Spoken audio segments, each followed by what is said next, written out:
The galaxy mocked the human assigned to the barren princess. Then she returned changed.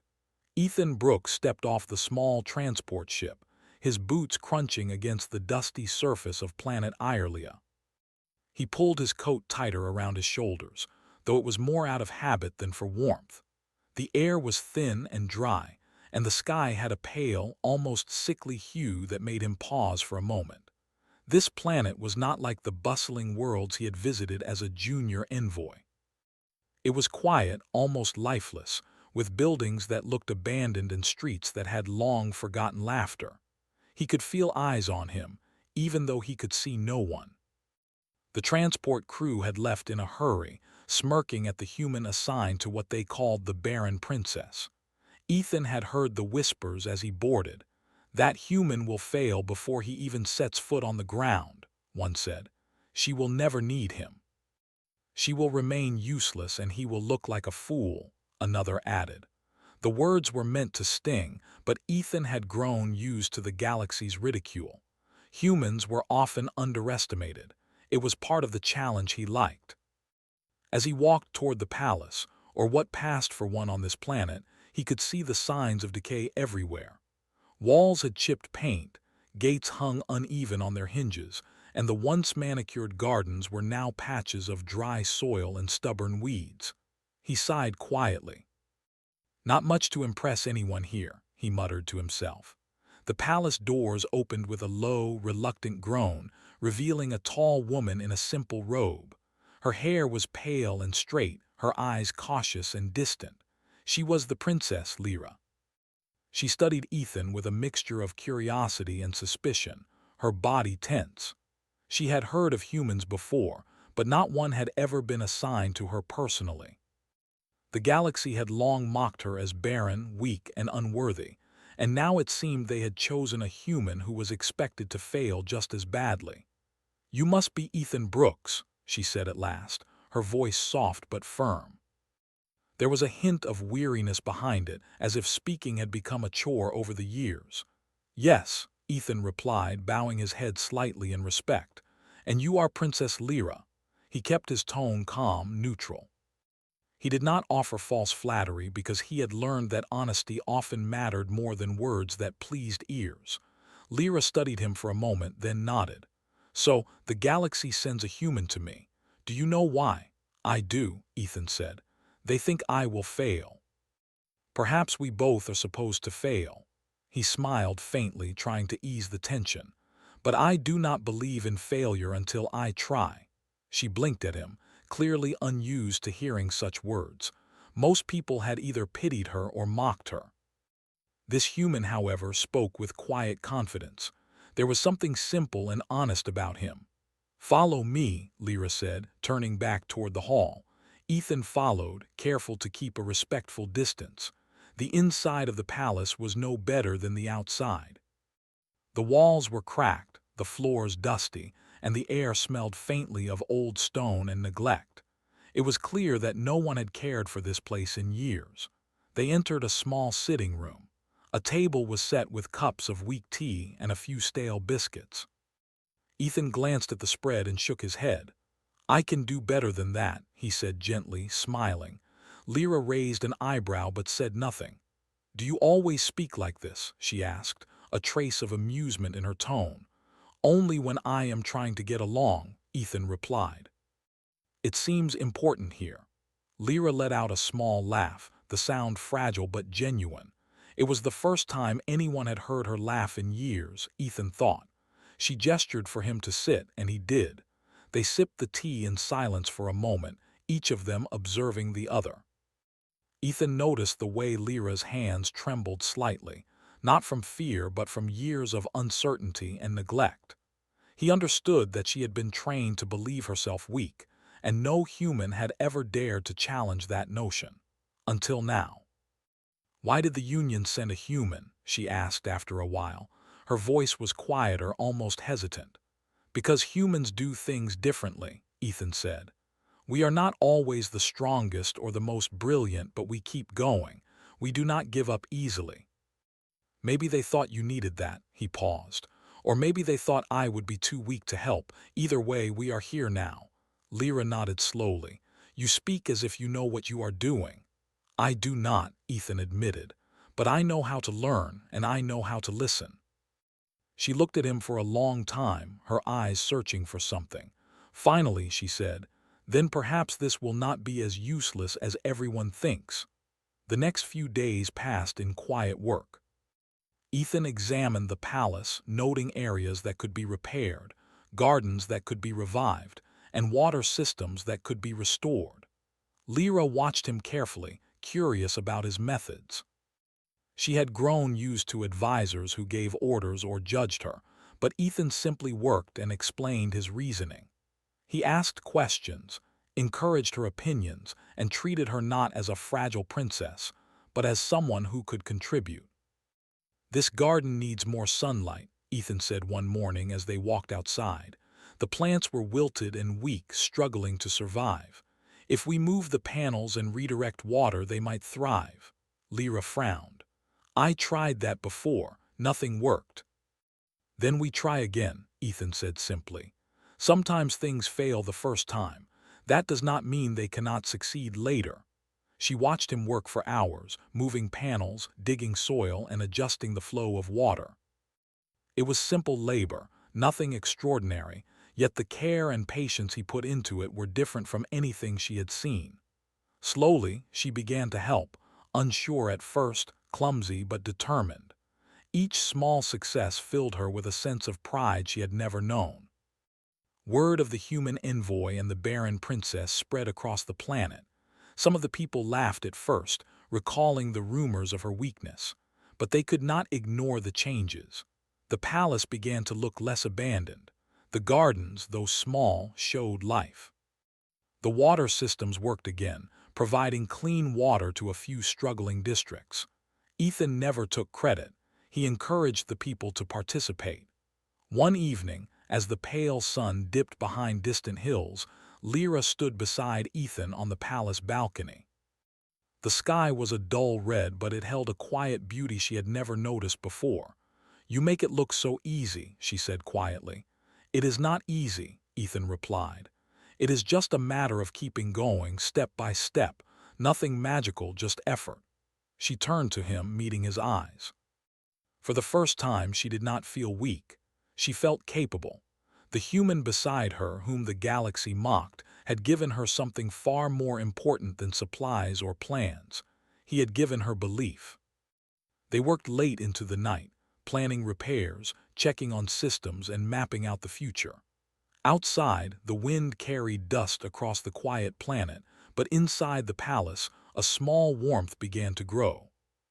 It was not the warmth of fire or sun, but the warmth of trust, of shared effort, and of the faint spark of hope. Over the next week, small successes continued. The princess learned to trust her own hands and mind. She began to speak with confidence to her people, directing repairs, asking questions, and sometimes laughing at herself when she made mistakes.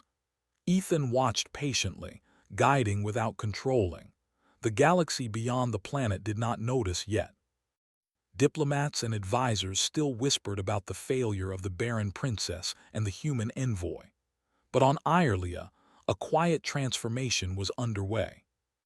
A princess who had been mocked and forgotten was slowly learning to stand, and a human who was underestimated was quietly shaping the beginnings of change. By the end of the first month, the palace no longer seemed abandoned. Gardens had green shoots, water flowed where it had once stagnated, and the people began to show respect rather than pity.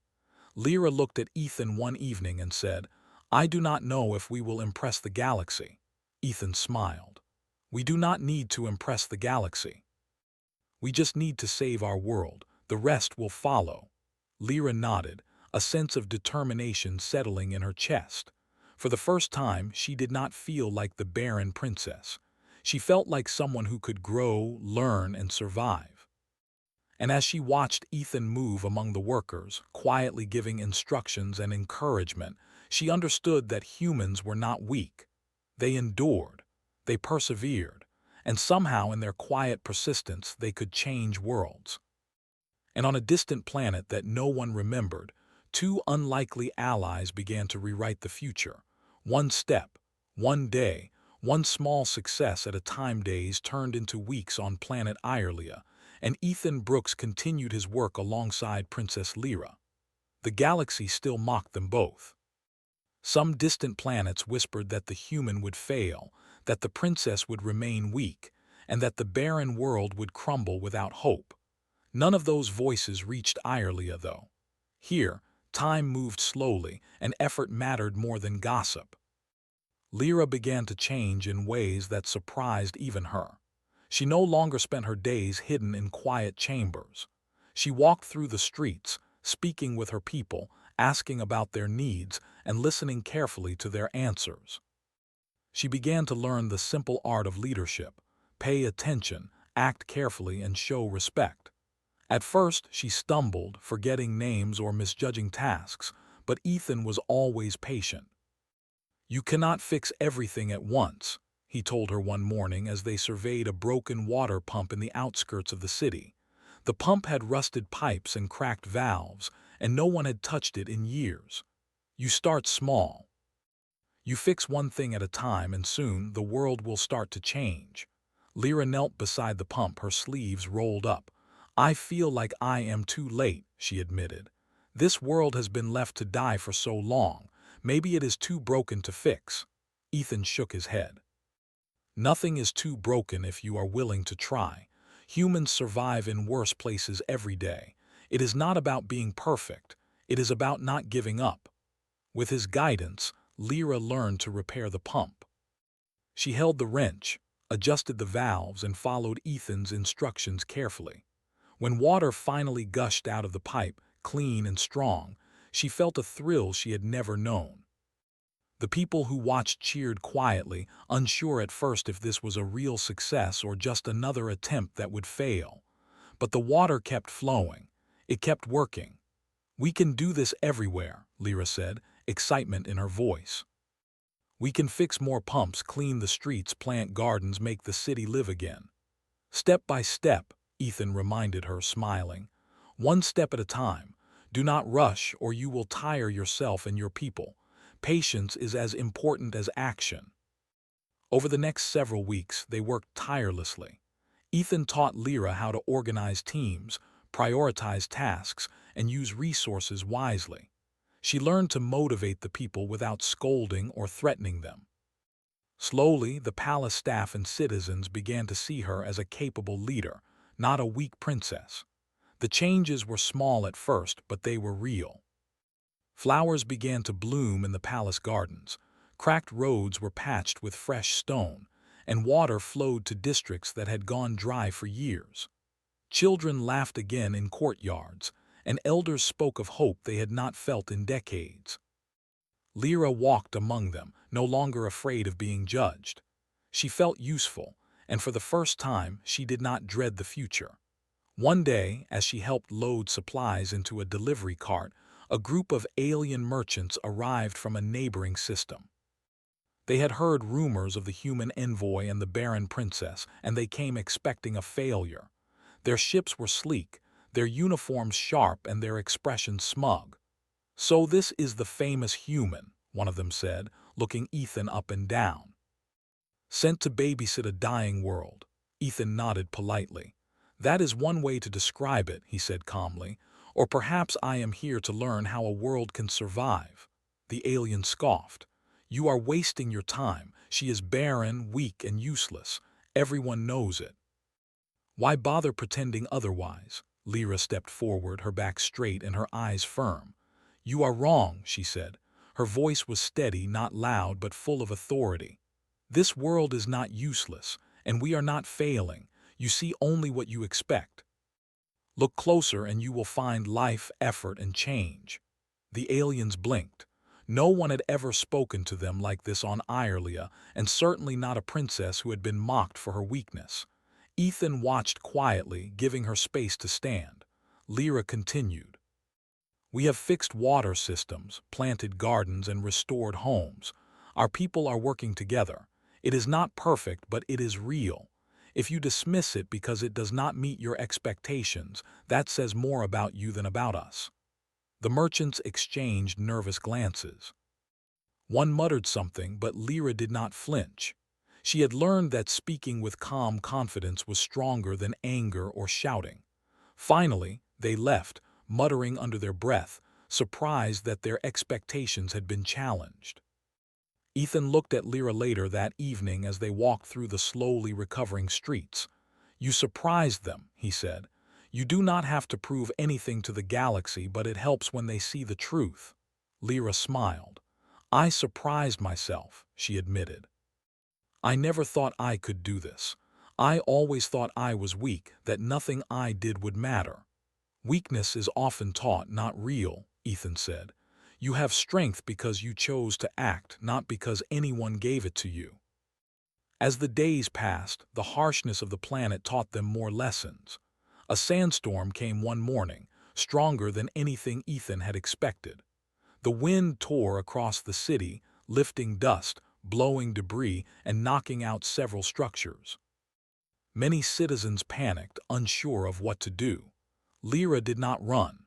She organized teams to secure homes, rescue those trapped outside, and protect the gardens and supplies they had nurtured.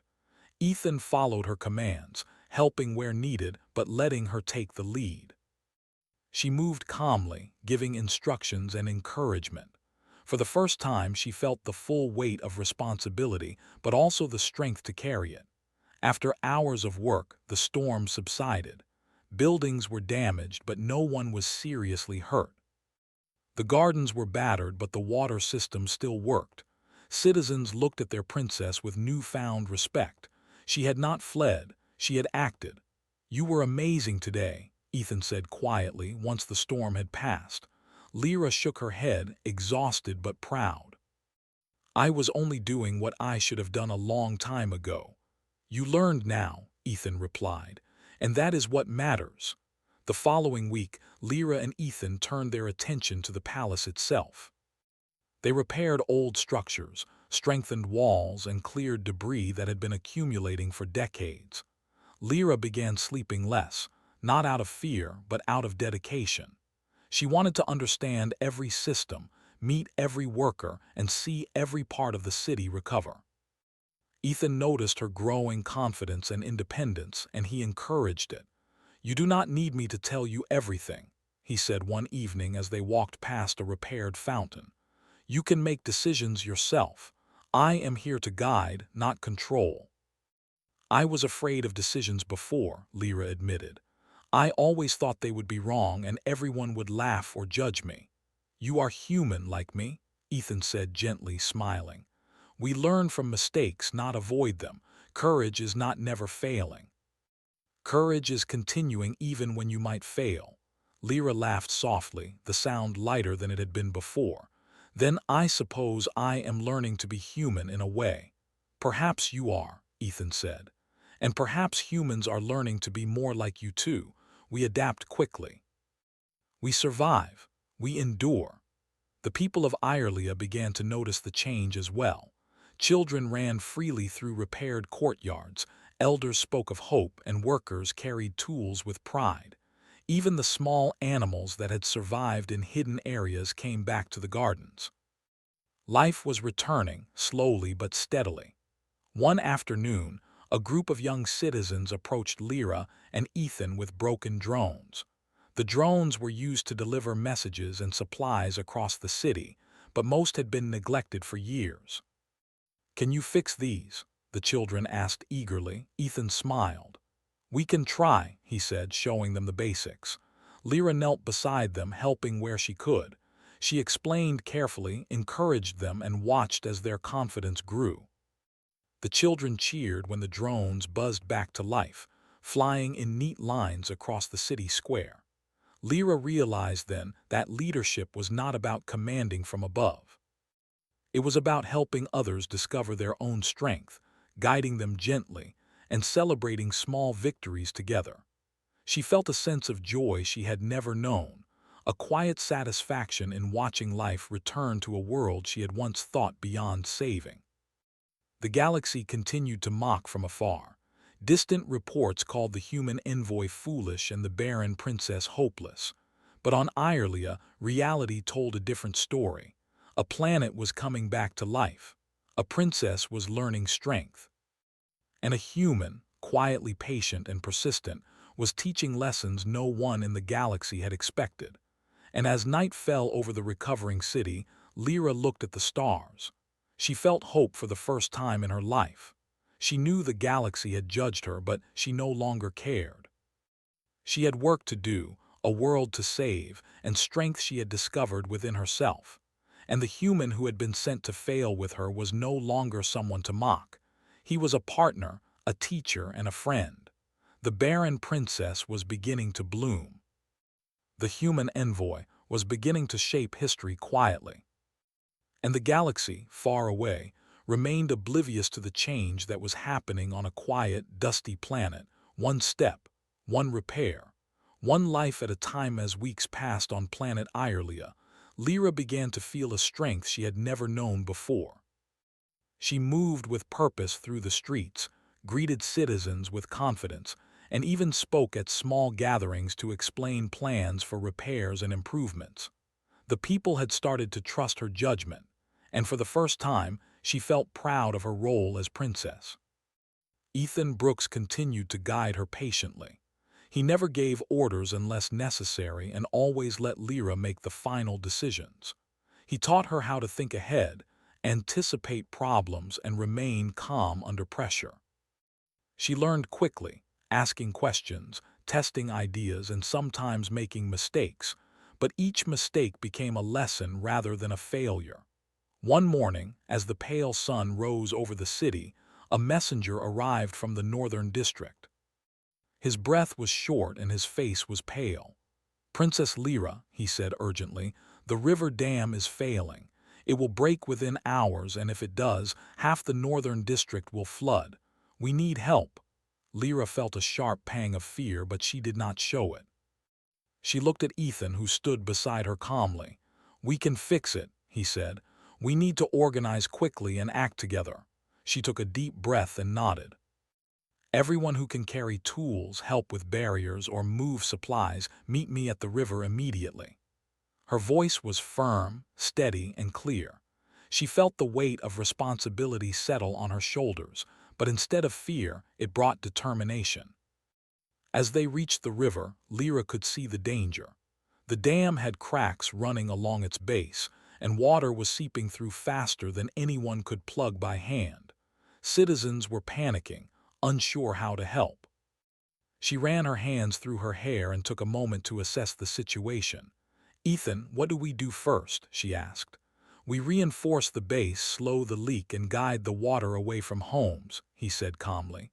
"We start small, one step at a time. I will be with you." Lyra nodded.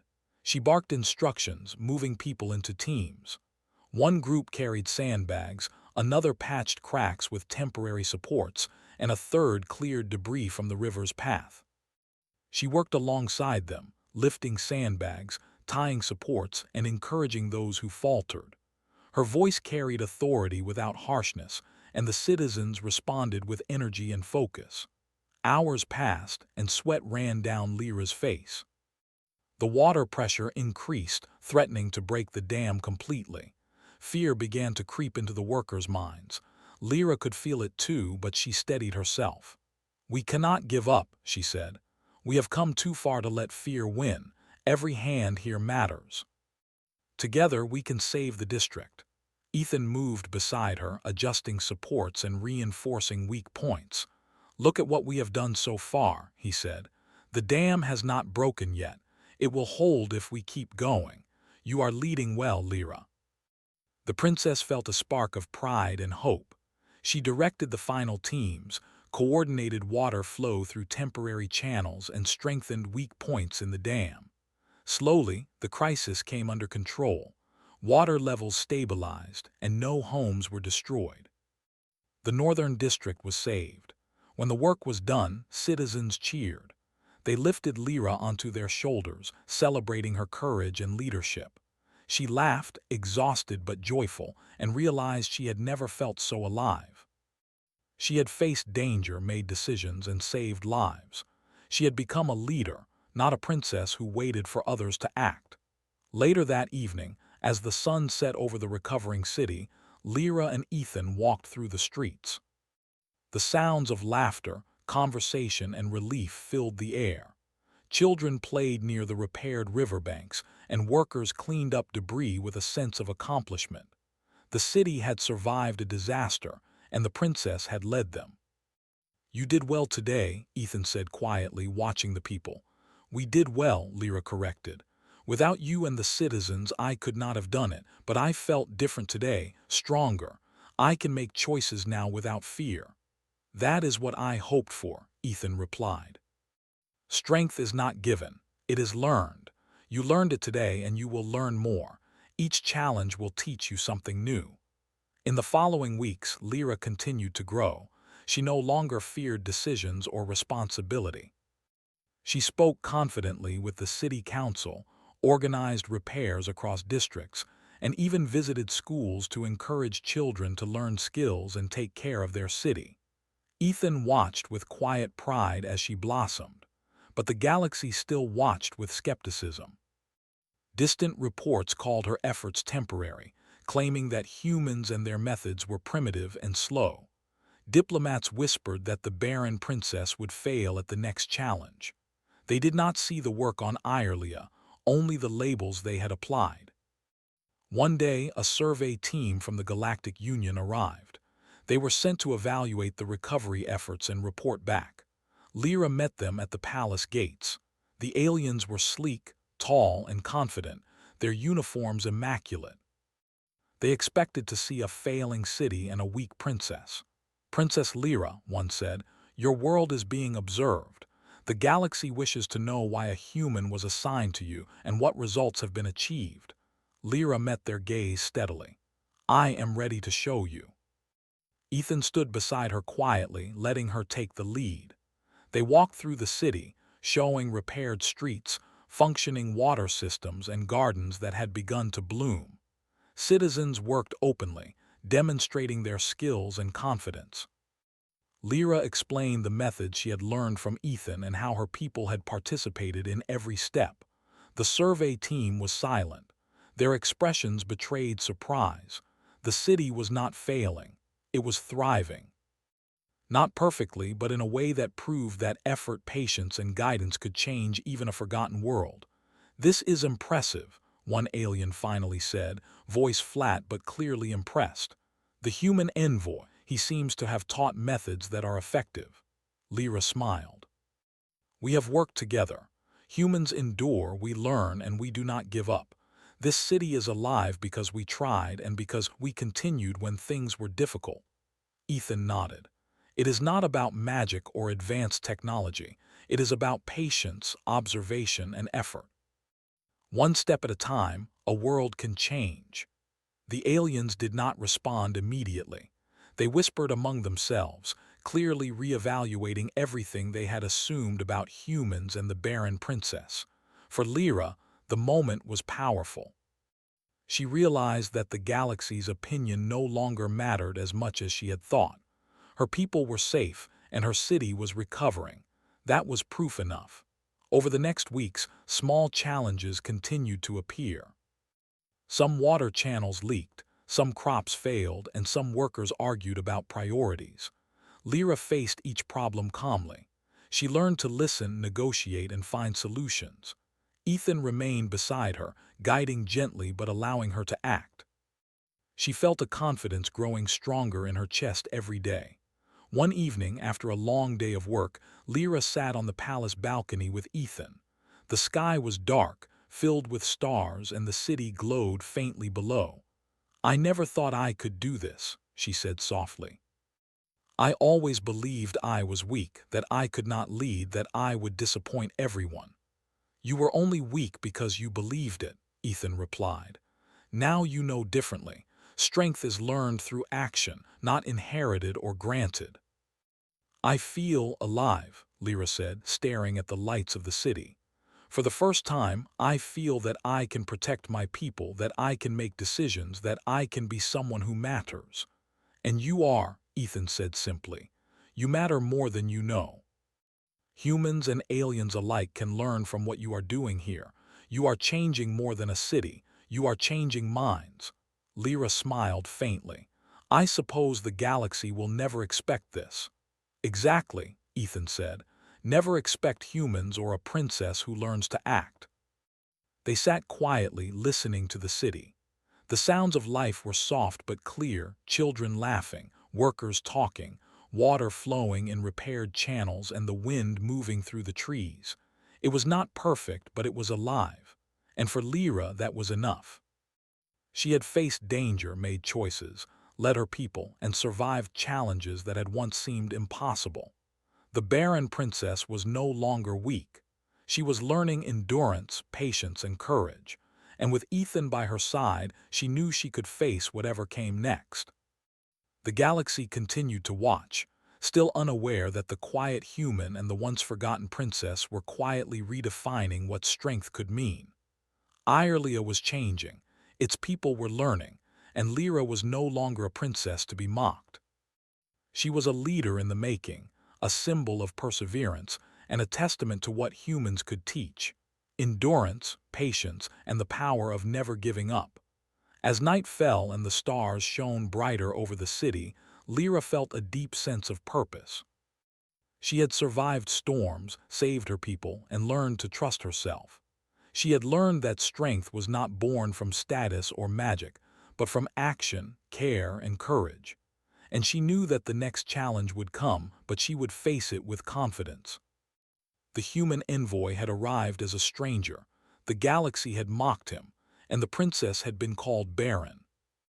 Now together, they were building a world, teaching a people, and quietly preparing for the day when the galaxy would finally realize that humans, and those who learned from them, were capable of more than anyone had imagined.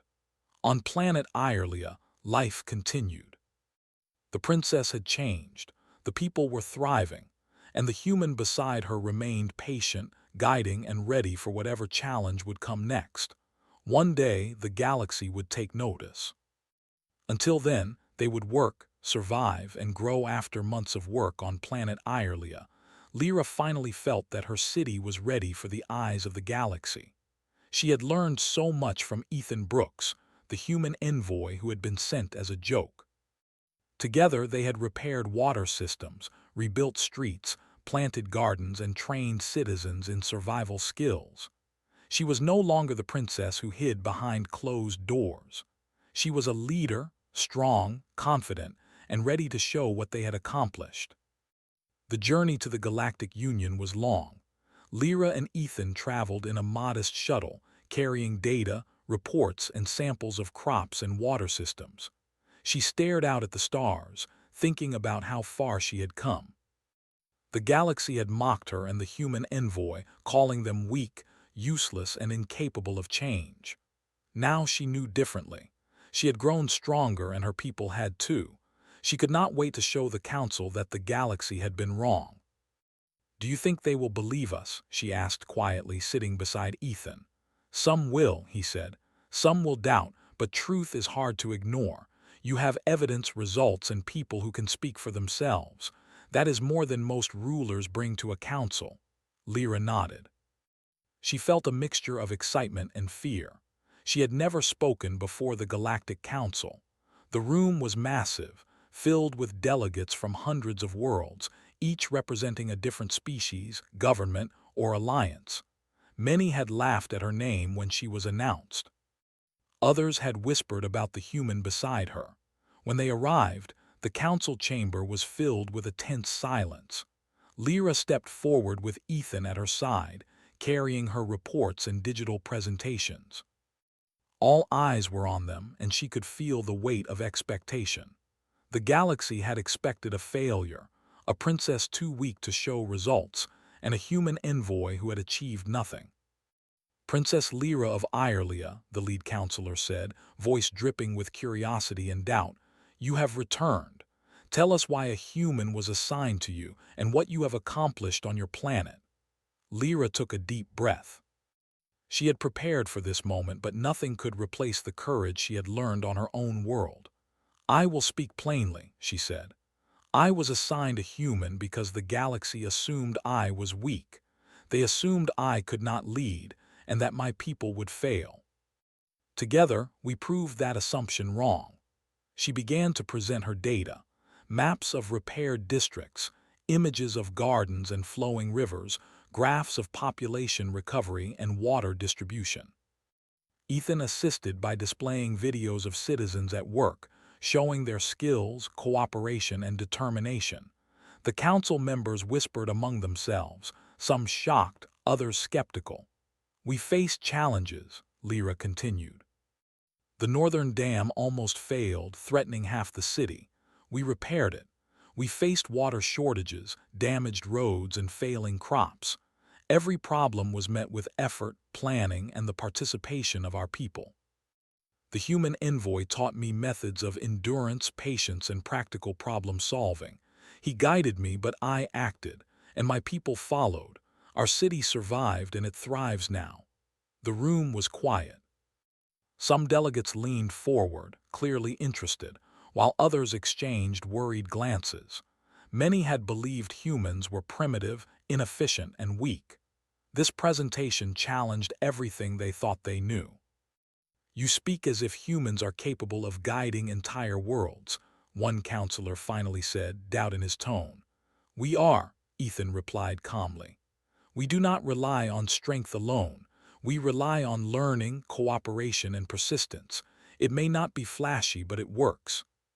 Princess Lyra and her people are living proof." The princess looked around at the delegates, standing taller than she had ever stood before.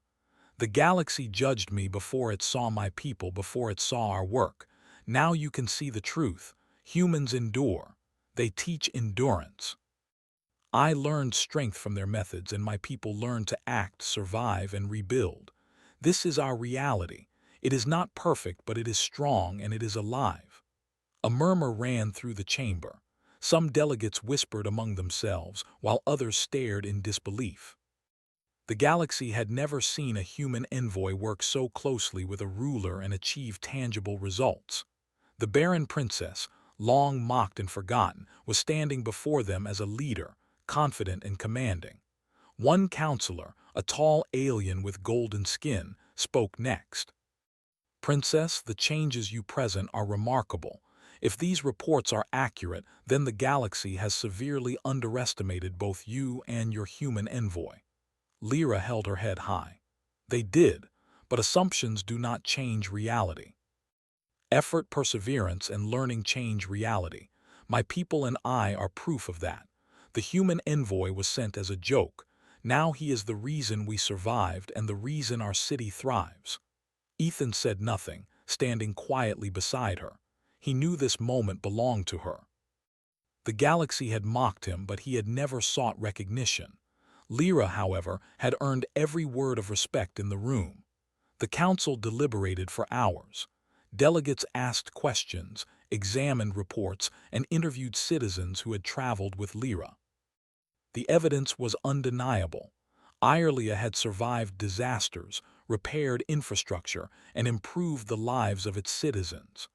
The galaxy's assumptions about humans and the barren princess were being rewritten in real time. Finally, the lead counselor spoke. "Princess Lyra, human envoy Ethan Brooks, your work is undeniable. The galaxy has been mistaken in its judgment. Humans are capable of guiding, teaching, and enduring. Your people have thrived and your leadership is remarkable. We will record this as a turning point in galactic observation." Lyra felt a wave of relief and pride. She had faced the council, shown results, and proven herself. The years of mockery, fear, and doubt no longer held power over her. She had learned to act, to endure, and to lead. The human envoy had not only guided her city but had helped her discover her own strength. "Thank you," Lyra said quietly, looking at Ethan. "We could not have done this without your guidance." "You did this," he replied, smiling faintly.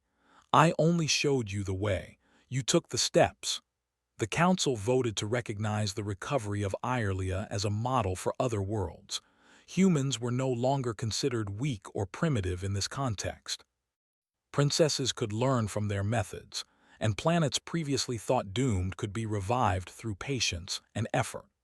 After the council session ended, Lyra and Ethan walked through the empty corridors of the Galactic Union building. The hum of machinery and distant voices reminded them of the galaxy's vastness, but it no longer felt intimidating.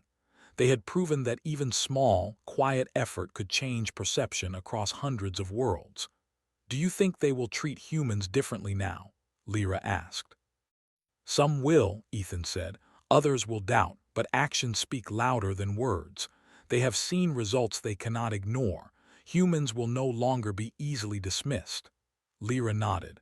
She felt a sense of accomplishment but also a quiet determination.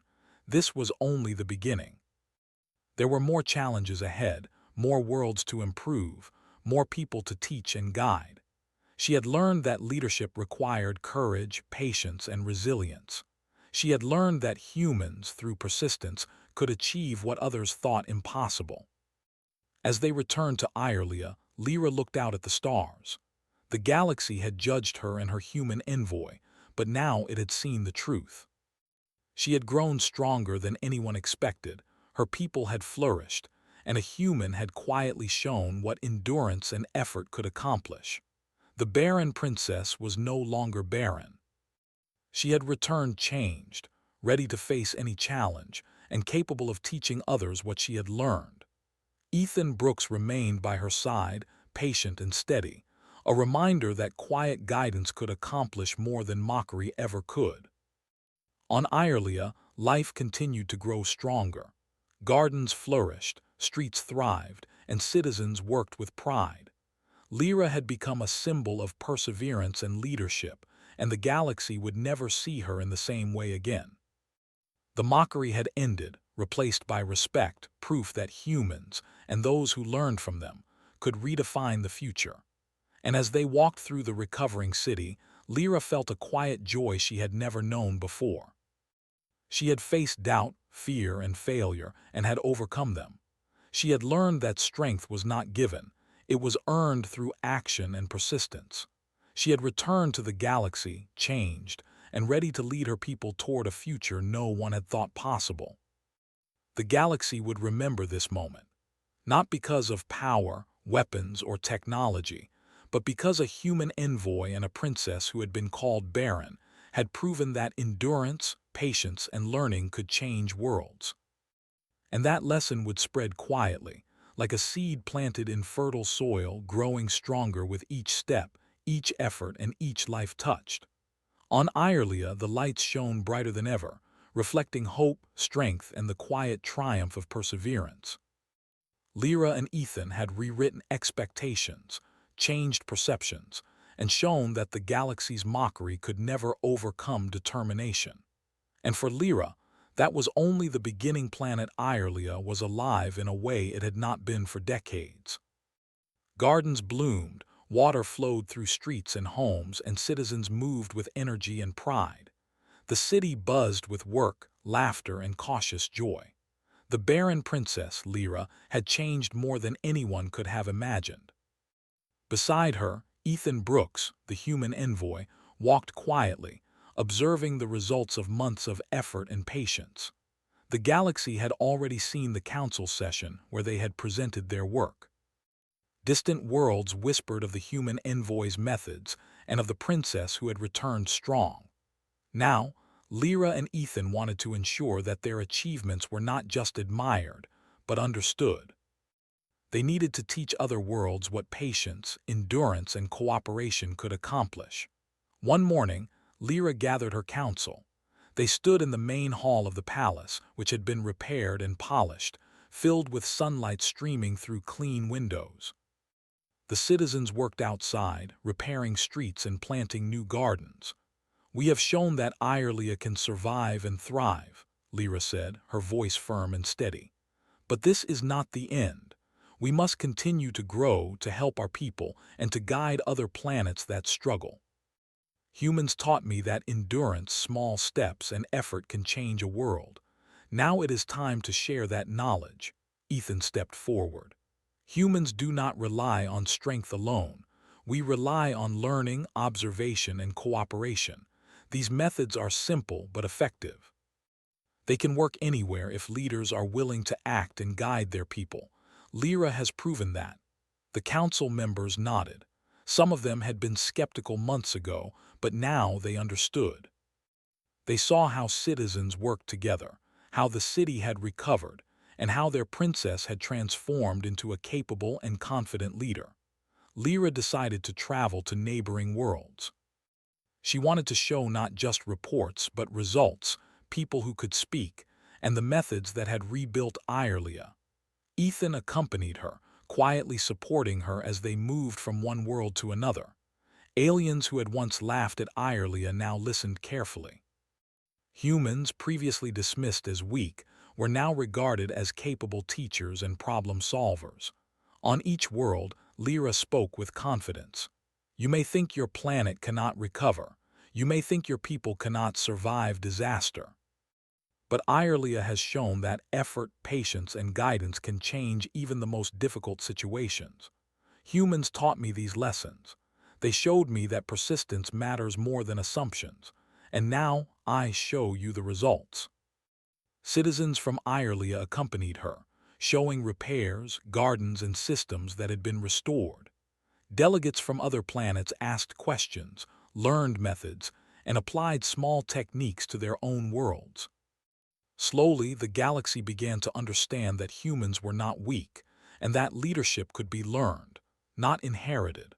One day, as Lyra and Ethan returned to Irelia after visiting a nearby planet, a fleet arrived in orbit. These were observers from distant worlds, sent to see the human envoy and the princess who had been called barren. They expected to find a fragile ruler and a human who had failed. Instead, they saw thriving cities, confident leaders, and citizens who could act and solve problems on their own. The observers were surprised. Their ships landed, and they walked through the streets of Irelia, witnessing repairs, gardens, and bustling markets. They saw children learning skills, workers cooperating, and leaders making decisions calmly and wisely. They were silent, unable to deny what their eyes showed. Lyra stood at the center of the city, speaking to them. We faced disasters. We faced doubt, mockery, and fear. But we acted. Humans taught us patience, endurance, and practical problem solving. I learned to lead, my people learned to work, and together we revived our world. This is proof that effort and persistence can overcome even the greatest challenges. Ethan watched quietly. He had not sought recognition, but he understood that this moment belonged to Lyra. She had grown from a princess who was mocked into a leader who inspired. The galaxy had judged, and now it had to learn. Over the following months, other worlds began to request human envoys, teaching methods and guidance. The galaxy's perception of humans changed slowly but surely. No longer dismissed as weak or primitive, humans were now seen as capable, enduring, and able to teach valuable skills. Lyra's success had become a model for others. Despite the recognition and admiration, Lyra remained humble. She worked daily with her council and citizens, always focusing on improvement. She visited schools, helped repair districts, and encouraged citizens to take initiative. Her strength was no longer inherited from her title. It was earned through action, persistence, and care.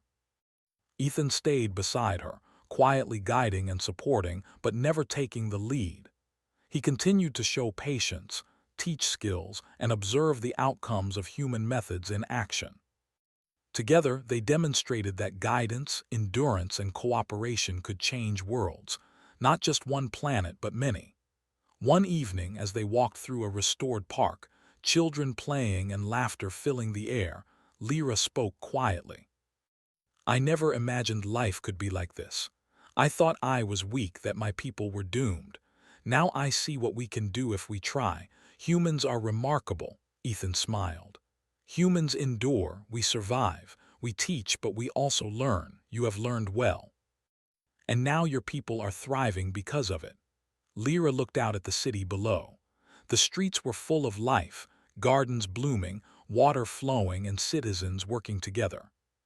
She felt proud, not because of titles or recognition, but because she had seen effort turn into real results.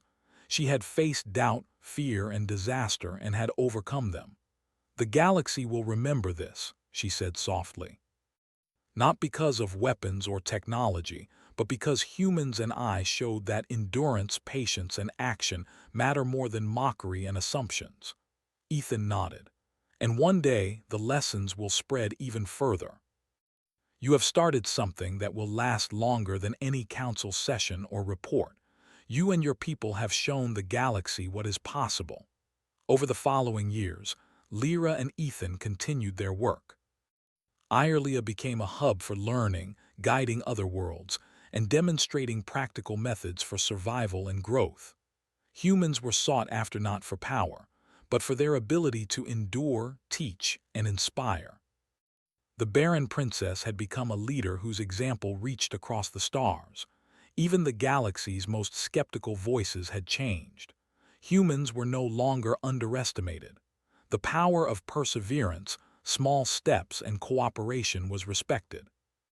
Lyra's city, once considered doomed, had become a symbol of hope. Citizens from other planets came to learn, leaders sought advice, and the galaxy began to shift its perception of what strength truly meant. One quiet evening, Lyra and Ethan stood on a balcony overlooking the city. The sun set in brilliant colors, reflecting off restored buildings and thriving gardens. The sounds of life filled the air, children laughing, citizens talking, and water flowing through the streets. "We have done a lot," Lyra said softly, leaning on the railing. "I never imagined we could change so much, not just for Irlia, but for the galaxy." "We have," Ethan replied, "and it is only the beginning. Humans endure, learn, and act. You have learned to lead, and your people have learned to survive and grow. That is the real power." Lyra smiled. "Then the galaxy will never see us the same way again." "No," Ethan said, looking out at the stars, "and that is as it should be.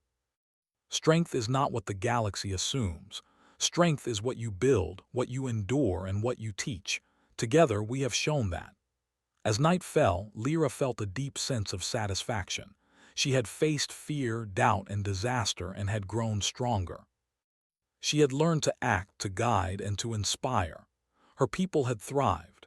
The galaxy had begun to recognize humans' endurance and ability to teach. And she had returned from the council, changed, strong, and ready for whatever challenges the future might bring. Planet Irlia shone with life, hope, and the quiet triumph of effort. Lyra and Ethan had rewritten the story of a barren princess and an underestimated human. Together, they had shown that perseverance, patience, and action could change worlds. And the galaxy would never forget it.